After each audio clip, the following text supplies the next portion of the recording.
لا حول ولا قوة الا باللہ العلی العظیم۔ اعوذ باللہ من الشیطان الرجیم، بسم اللہ الرحمن الرحیم۔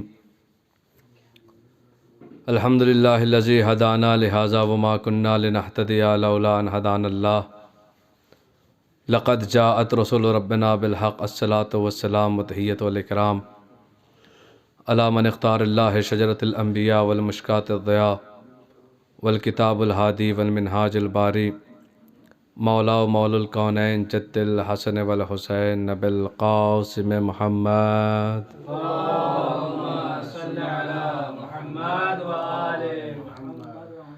وآلہ الطیبین الطاہرین المعصومین المنتخبین المنتجبین، اما بعد فقد قال رسول اللہ صلی اللہ علیہ وآلہ وسلم: کل مولود یولد علی فطرۃ الاسلام۔ صلوات بر محمد وآلہ محمد۔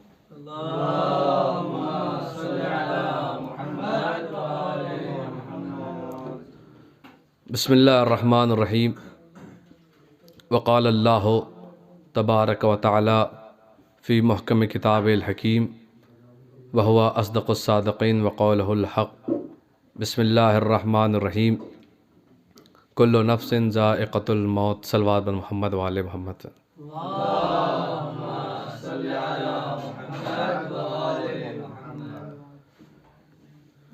عزیزان محترم، معزز حضرات، چونکہ یہ ایک اصالہ ثواب کی مجلس ہے، لہٰذا مختصر سی آیت اور حدیث کو اپنا سرنامہ سخن قرار دیا۔ عزیزان محترم، زیادہ دیر زحمت نہیں دینی ہے، چونکہ ایسی مجالسوں میں عنوان زندگی اور موت ہی رکھی جاتی ہے، اس لیے کہ ان کے علاوہ یہ عنوان ایسا عنوان ہے کہ جو بہت خشک ہے، جس پر کوئی بھی کلام کرنا پسند نہیں کرتا اور نہ کوئی سننا پسند کرتا ہے۔ آپ اندازہ لگائیں کہ موت ایک حقیقت ہے اور زندگی ایک افسانہ۔ اگر آپ توجہ دیں تو یوں بھی سمجھ سکتے ہیں کہ جو ہماری زندگی گزر رہی ہے یہ اصل زندگی نہیں ہے۔ آج بھی ہمارے اور آپ کے درمیان جب زندگی کا لفظ بولا جاتا ہے اور سننے والا جو سنتا ہے، جو سمجھتا ہے، تو اسے وہی زندگی سمجھ میں آتی ہے جو اس دنیا میں ہم گزار رہے ہیں۔ مگر اگر ہم یہ کہیں کہ اصل زندگی یہ ہے جو ہم اس کائنات میں اس وقت گزار رہے ہیں، تو یہ زندگی کے ساتھ ایک مذاق ہے کہ ہم اسے زندگی کہہ رہے ہیں۔ زندگی وہ ہے کہ جس کے بعد موت نہ آئے، وہ بھی کوئی زندگی ہے کہ جس کے بعد ہمیں مرنا پڑے، لہٰذا اسے زندگی حقیقی نہیں کہہ سکتے۔ لفظوں کی مجبوری ہے کہ انسان اس حیات کو بھی حیات کہتا ہے، مگر اصل حیات تو وہ ہے کہ جب ہم آل محمد کے ساتھ رہیں۔ ایک صلوات پڑھیں محمد و آل محمد پر۔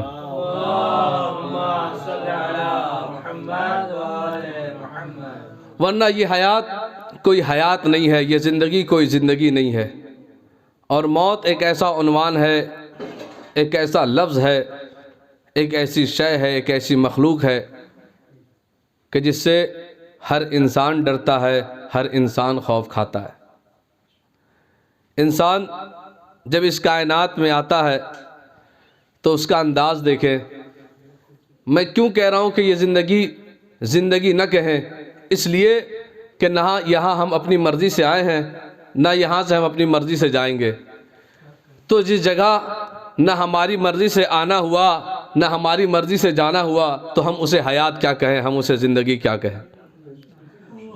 اس وقت کی تو بات نہیں، لیکن اس وقت اگر لوگوں سے یہ پوچھا جائے کہ کیا آپ کو دنیا میں آنا پسند ہے، تو سب کا جواب یہی رہے گا کہ ہمیں دنیا میں آنا پسند نہیں،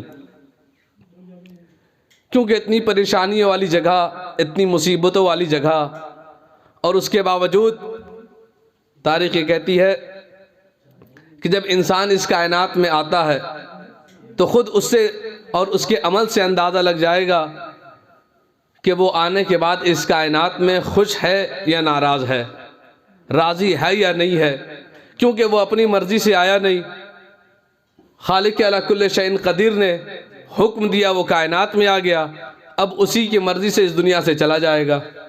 پوری توجہ چاہتا ہوں۔ اب جب نہ آنے میں بس نہ جانے میں بس، اس کی زندگی دیکھے کیسی ہے کہ جب انسان اس کائنات میں آتا ہے تو روتے ہوئے آتا ہے، اور رونا اس بات کی دلالت ہے، اس بات پر دلیل بنی ہوئی ہے کہ وہ اپنی مرضی سے نہیں آیا۔ بندہ اگر اپنی مرضی سے آتا تو ہنستا، مگر وہ رو رہا ہے، اور رونا بھی کیسا عجیب و غریب رونا۔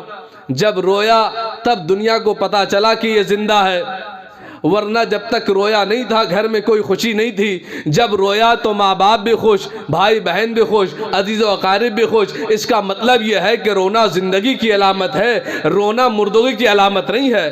ایک صلوات پڑھیں محمد و آل محمد پر۔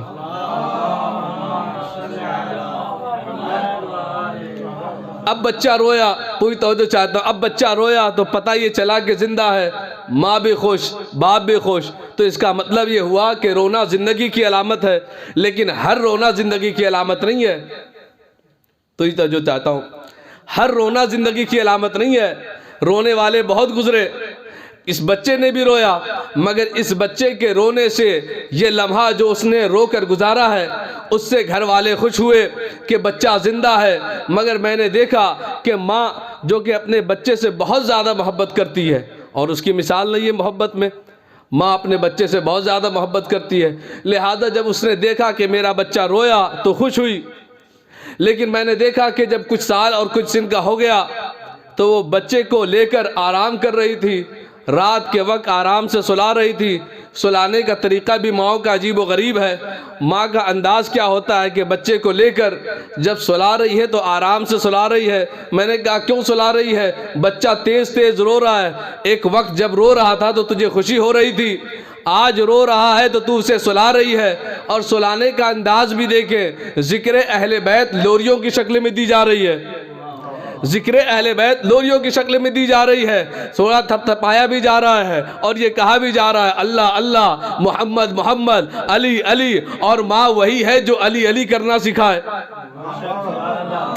ماں وہی ہے جو علی علی کرنا سکھائے۔ آقا صاحب اگر کوئی یہ کہے کہ اگر جو علی علی کرنا نہ سکھائے تب تو وہ ماں نہیں، کہا نہیں جناب وہ ماں نہیں تو وہ کون ہے؟ کہا وہ ڈائن ہے جو بچے کو تیار کر رہی ہے۔ ایک صلوات پڑھیں محمد و آل محمد پر۔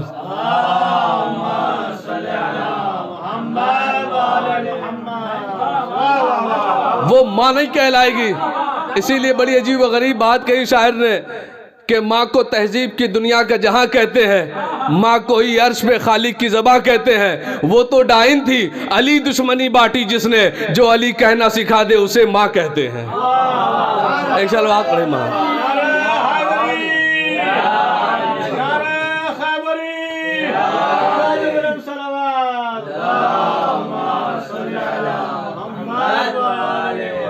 جو علی علی کرنا سکھائے وہی ماں ہوتی ہے۔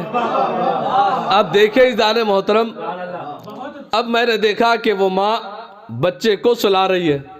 آجان سلانے کا انداز کیا ہوتا ہے، وہ اسے چپ کرا رہی، بچہ روتا جا رہا ہے، وہ اسے چپ کرا رہی ہے، چپ ہو جا چپ ہو جا۔ میں نے کہا کہ اے ماں، اے بے مثال محبت کرنے والی اپنے بچوں سے، آخر وجہ خاص کیا ہے؟ ایک وقت یہی بچہ جب رو رہا تھا تو بہت خوش تھی، آج جب بچہ رو رہا ہے تو اسے چپ کرا رہی ہے۔ تو عجب نہیں بڑھ کر ایک جملہ کہے ماں، پوری توجہ چاہتا ہوں، عجب نہیں کہ ماں بڑھ کر ایک جملہ کہے، تمہیں معلوم نہیں رونا اچھی چیز ہے مگر ہر وقت نہیں، رونا اچھی چیز ہے مگر ہر وقت نہیں۔ کہا کیا مطلب؟ کہا جب ساتھی ساتھ میں ہو تو رونا صحیح بات نہیں ہے، وہ چاہے بستر پر ہو یا غار حرا میں ہو۔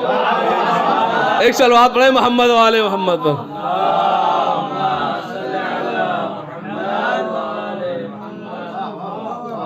یہ زندگی ہے، زندگی آگے بڑھتی چلی گئی، بچہ جوان ہوا، اور تین ہی منزل ہے اس زندگی کی، اور یہ تین چیز ہمیں نہیں چاہیے۔ انسان کی زندگی دیکھ لیں آپ، وہ بچہ تھا، بچپن گزرا، پلک جھپکی جوانی گئی، آ گئے ضعیفی میں، کہا چلیں یہ غنیمت ہے، اس میں آرام ملے گا، اس میں سکون ملے گا، مگر زندگی کی یہ منزل نہیں تھی، زندگی کی آخری منزل تھی جسے کہتے ہیں موت۔ یہ بندہ چلتا چلتا موت کی منزل تک آ گیا۔ یہ لیجئے، مالک حقیقی نے بلایا، موت کی شکل میں یہ چلا۔ تو یہ کون سی زندگی تھی جو 3 مرحلوں میں گزر گئی؟ لیکن میں نے دیکھا کہ دانشور جن کی نظر اس پر تھی، محققین جن کی نظر اس پر تھی، کسی نے بچپن کو حق نہیں کہا، کسی نے جوانی کو حق نہیں کہا، کسی نے ضعیفی کو حق نہیں کہا، سب نے آخر میں ایک ہی جملہ کہا کہ موت برحق ہے۔ اس کا مطلب یہ ہے کہ بچپن برحق نہیں ہے۔ اگر زندگی ملی تو بچپن گزاریں گے، نہیں ملی تو بچپن بھی نصیب نہیں۔ کہا جوانی برحق ہے، کہا یہ بھی نہیں کہا کسی نے، اگر اللہ نے مہلت دی تو جوانی ملی، ورنہ اسی میں چل بسے۔ اب آئی ضعیفی، کہا ضعیفی کا موقع بھی اللہ جانے کس کو ملے کس کو نہ ملے، لہٰذا اس کا بھی کوئی ٹھکانہ نہیں ہے، یہ بھی برحق نہیں ہے۔ موت برحق ہے، کیا مطلب؟ کہا موت کب آئے گی؟ کہا یہی تو بات ہے، جو چیز برحق ہوتی ہے اس کے آنے کا وقت معین نہیں ہوتا، وہ چاہے موت ہو یا امام وقت ہو۔ لہٰذا اب 3 کا انکار کیا کہ یہ 3 حق پر نہیں ہے، اور آخری چیز جو موت ہے وہ موت برحق ہے۔ لہٰذا اب ہمیں جو زندگی گزارنی ہے، یہ 3 لمحہ یہ ہمیں حق کے ساتھ گزارنا ہے۔ اب ہمیں کیسے پتا چلے کہ یہ مختصر سی زندگی جو ہمیں گزارنی ہے وہ حق کے ساتھ گزاریں؟ عزیزان محترم، انسان کی زندگی کا آخری مرحلہ جو ہے وہ ہے موت، اور موت ایسی چیز ہے کہ ہر انسان و حیوان پریشان نظر آتا ہے جب اس کے سامنے موت آتی ہے۔ اور موت کی وہ منزل ہے جو آخری منزل کہ ملک الموت جب پہنچتا ہے تو انسان کا جو عالم ہوتا ہے وہ صرف وہی بتا سکتا ہے کہ جس پر گزری ہے۔ لہٰذا رسول اللہ کے زمانے میں تاریخی کہتی ہے کہ ایک شخص آیا جس کا بھائی حالت احتضار میں تھا۔ اس نے کہا کہ یا رسول اللہ آپ ہماری مدد کریں، میرے بھائی کی حالت ٹھیک نہیں ہے۔ رسول اکرم پہنچ گئے، بہت ہی مشہور واقعہ ہے۔ رسول اکرم پہنچے، جیسے ہی دیکھا اس کے بعد واپس آنے لگے۔ کہا میں اس کے لیے کچھ نہیں کر سکتا۔ کہا یا رسول اللہ آپ کو ہی کرنا ہوگا، اگر آپ نہ کریں گے تو کون کرے گا؟ کہا یا رسول اللہ وجہ خاص کیا ہے، آپ انکار کیوں کر رہے ہیں؟ کہا اس لیے انکار کر رہا ہوں کہ اس کی ماں اس سے ناراض ہے، اور جب تک اس کی ماں اس سے راضی نہ ہوگی تب تک یہ اس عالم میں رہے گا۔ بھائی تھا، بھائی کی محبت ہے، فوراً ماں کے پاس گیا، ماں ہے کہ راضی نہیں ہو رہی ہے۔ نہ جانے بیٹے نے کون سا ایسا عمل انجام دیا تھا کہ ماں راضی نہیں ہو رہی ہے، لہٰذا فوراً ہی ایک مرتبہ رسول کی خدمت میں آیا، اور آنے کے بعد کہتا یا رسول اللہ ماں راضی نہیں ہو رہی، کوئی آخری حل بتائیں۔ رسول چونکہ نجات دینے والے ہیں لہٰذا فوراً ہی کہا کہ لکڑیاں اکٹھی کر دی جائیں۔ لکڑیوں کا انبار جمع ہو گیا۔ ماں دیکھ رہی تھی اس منظر کو، کہا کہ اسے آگ روشن کر کے اسے ڈال دیا جائے۔ ماں کا دل تھا، تڑپ گئی۔ کہا یا رسول اللہ آپ کیسی باتیں کر رہے ہیں، یہ میرا بیٹا ہے، میں اپنی آنکھوں کے سامنے اسے جلتا ہوا نہیں دیکھ سکتی۔ ماں کی محبت ہوتی ہے۔ کہا میں اسے جلتا ہوا نہیں دیکھ سکتی۔ رسول اکرم نے فرمایا تو اسے جلتا ہوا نہیں دیکھ سکتی، تو نہیں جانتی کہ اس وقت یہ کس عالم سے گزر رہا ہے۔ اگر تو معاف نہ کرے گی تو یہ آگ سے بھی زیادہ اذیت میں ہے۔ عزیزان محترم، ماں مات ہوتی ہے، فوراً اس سے معاف کر دیا، اور تاریخ یہ کہتی ہے کہ جیسے ہی معاف کیا وہ بندہ مرا نہیں، زندہ ہو گیا۔ اور جب زندہ ہوا تو رسول اکرم کی خدمت میں پیش کیا گیا۔ اب جو اس نے حالت احتضار کی منزل بتائی ہے، قیامت کی منزل ہے، کہا کہ ایسا ہو رہا تھا کہ جو حالت جو ہم پر گزر رہی تھی بس اس کا درد ابھی تک محسوس کر رہا ہوں۔ اور صرف یہ عام بندوں کی بات نہیں ہے، ایمان کے 10ویں درجے پر فائز سلمان فارسی، سلمان محمدی، کتنا بڑا مقام ہے، مگر جب رسول کی خدمت میں گئے تو کیا عرض کی، یا رسول اللہ ہمیں یہ بتائیے کہ ہمارا آخری وقت کیا ہوگا؟ کہا آخری وقت جب تم سے مردے کلام کرنے لگے۔ یہ جب جناب سلمان نے اپنے اندر یہ چیزیں محسوس کی تو اپنے چاہنے والوں اپنے ماننے والوں سے کہا کہ مجھے اٹھایا جائے اور قبرستان پہنچا دیا جائے۔ جیسے قبرستان پہنچایا گیا، تاریخ کہتی ہے کہ جناب سلمان محمدی نے سلام کیا۔ جیسے سلام کرنا تھا کہ ایک قبر سے جواب آیا۔ جناب سلمان فارسی اس قبر کے قریب گئے اور جانے کے بعد اس مردے سے کلام کیا، اور کلام عجیب و غریب کلام کرنے کے بعد کہا کہ یہ بتاؤ کہ تمہارا عالم کیا ہے؟ کہا سلمان نہ پوچھو کہ میرا عالم کیا ہے، وہ اذیت جو ملک الموت نے مجھے دی ہے ابھی تک مجھے اس کا احساس ہے۔ یوں کہا جائے کہ ہمارے جسم کو قینچیوں سے کاٹ دیا گیا ہے اور اس کی اذیت ابھی تک ہم محسوس کر رہے ہیں۔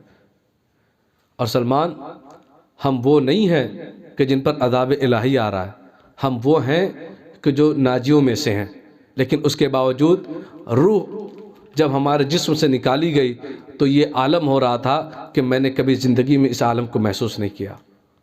جناب سلمان فارسی نے بہت سارے کلام کیے، اور کلام کرنے کے بعد تاریخ یہ کہتی ہے کہ آخری سوال جناب سلمان فارسی نے اس مردے سے کیا کہ یہ بتاؤ کہ کون سا عمل ہے جو تمہیں بہت زیادہ فائدہ مند اور بہت زیادہ تمہیں نفع پہنچاتا ہے؟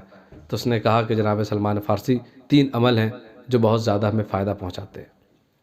اس نے بیان کرنا شروع کر دیا کہ گرمیوں میں روزے رکھنا، عبادت کرنا، ساری تفصیلیں جب اس نے بیان کرنا شروع کر دیا، تاریخ یہ کہتی ہے کہ کسی نے جناب سلمان فارسی سے پوچھا کہ آپ کو کیسے پتا اور آپ نے کس طریقے سے یہ عمل انجام دیا؟ تب جناب سلمان فارسی نے کہا تھا کہ مجھے رسول اللہ نے بتایا تھا کہ جب ہمارا آخری وقت ہوگا تب مردے مجھ سے کلام کریں گے۔ لہٰذا جناب سلمان فارسی نے جیسے اس پیغام کو پہنچایا، تاریخ بتاتی ہے کہ ایک مرتبہ جناب سلمان فارسی نے اپنے چاہنے والے سے یہ بھی کہا کہ تمہیں پتہ نہیں ہے کہ جب میرا آخری وقت ہوگا تو مجھے غسل و کفن نہ دینا، اس لیے کہ مجھے غسل و کفن وہی دے گا کہ جس نے رسول کو غسل و کفن دیا تھا۔ اور یہی وجہ ہے کہ جناب سلمان فارسی مدائن آنا نہیں چاہتے تھے، مگر یہ کہ مولا کائنات سے یہ وعدہ کر لیا کہ جب میں اس دنیا سے جاؤں گا تو مجھے آپ غسل و کفن دیں گے۔ اور جناب سلمان فارسی جانتے تھے کہ جسے علی غسل و کفن دے اس کا مرتبہ معیار کیا ہوگا۔ موت سے کوئی ڈرے نہ ڈرے، ساری دنیا ڈرتی ہے، مگر میں نے دیکھا ہے کہ موت سے اگر نہیں گھبرائے ہیں تو بس علی والے۔ اور اس کے سب سے بڑی مثال، زندہ مثال کربلا معلی ہے۔ عجیب و غریب انداز ہے، سب موت سے ڈرتے ہیں مگر کربلا والے موت کی تمنا کر رہے ہیں۔ اور کس انداز میں تمنا کر رہے ہیں؟ مائیں اپنے بچوں کو بچاتی ہیں، اپنی زندگی قربان کر دیتی ہیں کہ میرے بچے سلامت رہیں، مگر کربلا کی مائیں نہ جانے کون سی چیزیں تھیں امام حسین اور فاطمہ زہرا کے لال کے پاس کہ تمام مائیں اپنے بچوں کو قربان کرنا چاہتی تھیں کہ میرا بچہ سب سے پہلے حسین پر قربان ہو جائے۔ اور اس بات جب زندگی اور موت کی چل رہی ہے تو یہ بھی بات سن لیں کہ سب سے بہترین مثال جو موت کی دی گئی ہے اور دی ہے وہ امام حسن علیہ السلام کے یتیم جناب قاسم نے دی ہے۔ اور جسے امام حسین علیہ السلام سے محبت ہو پھر وہ موت سے نہیں ڈرتا۔ اور عزیزان محترم یہی ہوا کہ کربلا میں امام حسین علیہ السلام نے پوچھا کہ میرے لال تمہارے نزدیک موت کیسی ہے؟ تو جناب قاسم نے ہی کہا کہ چچا جان میرے نزدیک موت شہد سے زیادہ شیریں ہے۔ یہ امام حسین علیہ السلام سے محبت کا نتیجہ ہے۔ اور عزیزان محترم یہی وجہ کہ معصوم نے فرمایا کہ ہمارے جد امام حسین علیہ السلام کی زیارت کرو، یہ آخری وقت میں ندا کے عالم میں، قبر میں، محشر میں، ہر جگہ پر کام آئے گا۔ اور اس کی زندگی کا کیا معیار اور کیا رتبہ ہوگا کہ جس کی وجہ سے امام حسین علیہ السلام کو ڈھارس تھی، جس کا نام عباس ابن علی علیہ السلام۔ شاعر نے ایک شعر کہا جس کا ترجمہ یہ ہے، خلاصہ یہ ہے کہ اس نے جب ایک شعر یہ کہا کہ کربلا میں مولا عباس علیہ السلام کا معیار یہ تھا کہ وہ امام حسین علیہ السلام کے سہارا بنے ہوئے تھے، مگر وہ سوچنے لگا کہ شاید میں نے یہ مولا عباس کی شان میں کچھ زیادہ ہی کہہ دیا، کیونکہ امام وقت وہ ہوتا ہے کہ جو دنیا کو سہارا دے، لیکن عباس کربلا کے میدان میں امام حسین کے سہارا تھے، لہٰذا یہ نہیں ہو سکتا۔ وہ یہ کہہ کر اس شیر کو کاٹ دیتا ہے۔ جیسے ہی کاٹتا ہے رات آتی ہے، سو جاتا ہے، خواب میں دیکھتا ہے کہ امام حسین تشریف لائے ہیں، اور آنے کے بعد کہتے ہیں کہ شاعر تو نے اس شیر کو کیوں کاٹا ہے؟ کہا کہ مولا میں یہ سوچ رہا تھا کہ کائنات میں جو اس وقت امام حاضر ہوتا ہے وہی سب کا مددگار و مونس ہوتا ہے۔ میں نے اس شعر میں یہ کہہ دیا تھا کہ عباس کربلا کے میدان میں امام حسین علیہ السلام کے مددگار تھے، لہٰذا مجھ سے یہ گوارا نہ ہوا، میں نے اس شعر کو کاٹ دیا۔ کہا تو نہیں جانتا کہ عباس میرے نزدیک کون سا معیار اور کون سا مرتبہ رکھتے تھے، تو نے وہ شعر صحیح کہا ہے، تو جانتا نہیں کہ عباس کا معیار کیا تھا۔ کربلا کے میدان میں مولا عباس علیہ السلام کا معیار وہ تھا کہ جب تک عباس زندہ تھے تب تک وہ آنکھیں چین سے سو رہی تھیں جو حسین کے ساتھ تھے، اور جو دشمن تھے وہ بے چین تھے۔ مگر جیسے ہی عباس اس دنیا سے چلے گئے ہیں میرا غازی عباس، تو تاریخ بتاتی ہے بلکہ بالکل اس کا برعکس ہو گیا۔ اب وہ آنکھیں جو چین سے سو رہی تھی وہ رات بھر جاگ رہی ہیں، اور جو آنکھیں بے چین تھی وہ اب سکون سے سو رہے ہیں کہ کوئی رہے نہ رہے، عباس نہ رہا۔ اللہ اکبر! کون عباس جس نے اپنی ساری زندگی آقا حسین کو آقا حسین کہا، کبھی بھائی نہ کہا۔ اللہ اکبر! ایسی بھی زندگی گزاری جا سکتی ہے۔ تاریخ یہ کہتی ہے کہ مولا حسین علیہ السلام کی خدمت میں مولا عباس علیہ السلام بھی بار بار آیا کرتے تھے، اور آ کر یہ کہا کرتے تھے کہ آقا مجھے مرنے کی اجازت دیجیے، آقا مجھے مرنے کی اجازت دیجیے۔ مگر حسین جانتے تھے کہ عباس کا معیار کیا ہے، عباس میرے لیے کیا بنا ہوا ہے۔ ارے جناب عباس کے لقب میں سے ایک لقب یہ بھی ہے کہ جناب عباس کو ردائے زینب کہا جاتا تھا، لہٰذا حسین کیسے یہ گوارا کرتے کہ عباس کو اجازت دے دے۔ اللہ اکبر! یہی وجہ ہے کہ تاریخ یہ کہتی ہے کہ جب مولا عباس کو اجازت نہ ملی تو ایک مرتبہ بار بار مولا عباس امام حسین کی خدمت میں آتے ہیں اور کہتے ہیں آقا مجھے مرنے کی اجازت دیجیے۔ امام حسین یہی جملہ کہہ کر ٹال دیتے ہیں، عباس تم میرے لشکر کے علمدار ہو،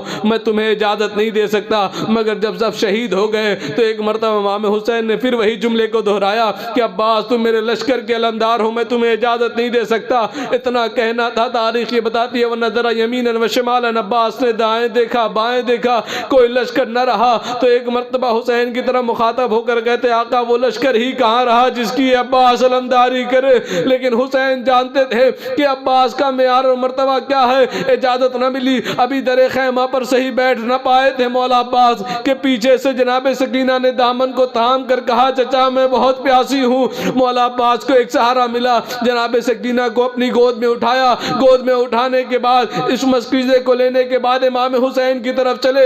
امام حسین نے جیسے ہی چچا اور بھتیجی کو آتے ہوئے دیکھا ہے ایک ایک جملہ دونوں سے کہا، وہ جملہ سنے۔ حسین چونکہ جانتے تھے کہ عباس کی شہادت کے بعد کیا ہونے والا ہے، ایک جملہ عباس سے کہا، عباس میں سمجھ گیا، ارے تم سکینہ کو لے کر کیوں آئے ہو، جاؤ اگر ہو سکے تو بچوں کے لیے پانی کا انتظام کر دو۔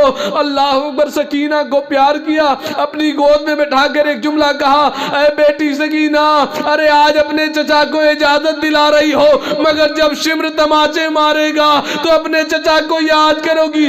یہی وجہ ہے کہ جب بھی سکینہ کو شمر نے تماچے مارے ہیں تو حسین کو یاد نہیں کیا بلکہ عباس کو یاد کرتے ہوئے کہتی ہے، اے چچا جان، ارے اب مجھے پانی نہیں چاہیے، اے چچا جان اب مجھے